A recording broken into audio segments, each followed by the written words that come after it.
За миний нэрийг Мөх Соёл гэдэг. Би Тайланд, Франц, Америк нэгдсэн улс, Канадад боловсрол эзэмшсэн жирийн нэг Монгол эмэгтэйчүүдийн төлөөлөл агамаа. Тэгэхээр сүүлийн олон жилүүдэд би иргэний нийгмийн байгууллагт эдийн засгийн хөтөлбөр хариуцсан менежерээр маш олон жил ажилласан. Тэгээ ингэж явах явцдаа бол ер нь манай Монгол улсад шийдэх ёстой бодлогын шинжтэй маш олон асуудлууд байна.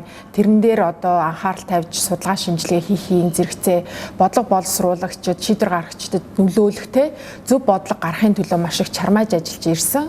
Би болон манай байгууллагын хамт олон бүгдээрээ л тийм байсан.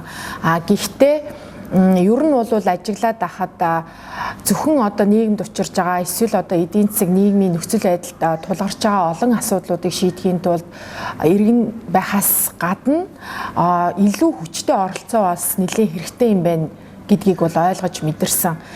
Тэгээд ингэж явах зур хөгжил хүн гээд клубийн хамт олонтой танилцсан. Тэгээд мэдээж Монгол улс маань жижиг улс, тэрэн дотор таньдаг, мэддэг, хүнддэг залуучууд маань байсан учраас нэгдэж ороод тэгээд эдийн засгийн ялангуяа чиглэлэх асуудалд нь өөрийнхөө боломжит хэмжээгээр хувь нэмрээ, оюунаа, туршлагаасаа хуваалцаж ирсэн. Жишээлбэл манайх уул уурхайн баялгаараа бол маш хүчтэй үнэлэгддэг, хамаг гол төсвийн орлого нь уул уурхайн салбараас орж ирдэг.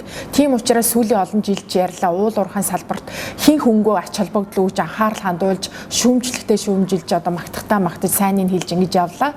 Тэгэхээр энэ орж ирж байгаа орлогыг хүн бүхэндээ хүртээмжтэй зөв байдлаар өөрөөр хэлэх бол үндэсний баялагийг хэрхэн зөв хуваарлах вэ гэдэг дээр анхаарал хандуулахаас эхлүүлээд тэгээд цаашаа улмаар хүн амьдрах, бизнес зөв зүйтэй үйл ажиллагаагаа эрхлэхдээ бизнесийн таатай орчныг хэрхэн бүрдүүлэхийн, ер нь аливаа хууль эрхцээ орчныг хэрхэн зөв зүйтэй бүрдүүлэхийн энэ болгон дээр манай залуучууд анхаарал тавьж ажилласан. Гэх мэтчлэн ингээд нийгэм тодорхой хэмжээний зөвхөн ажил гэхээсээ гадна иргэн хүнийхээ хувьд хувь нэмрээ оруулаад эхлэхээр бол энийгээ бүр хүн болгонд хүртээлтэй болгохын сон ер нь улс орныхоо хөгжил цэцгэлтэд зүгээр ярихаас цаашгүй биш бүр шийдвэр гаргах төвшөнд хүртэл хүчээ сорхинсан гэдэг ийм хүсэл эрмэлзэл яваанда би болсон л доо. Тэрнээс миний хувь хүний бодол би хизээч улс төрийг бол өөрийн ойр хүрээ гэж харж байгаагүй, улс төрч болно гэж бодож байгаа. Ингээд хамт олон багийнхаа дунд орж яваад багаараа бараг шахуу ингээд нэгний харж байгаад би өөрөө ийм шийдрийг бол гаргасан. Тэгэхээр манай нийгэмд бол олон асуудал байна.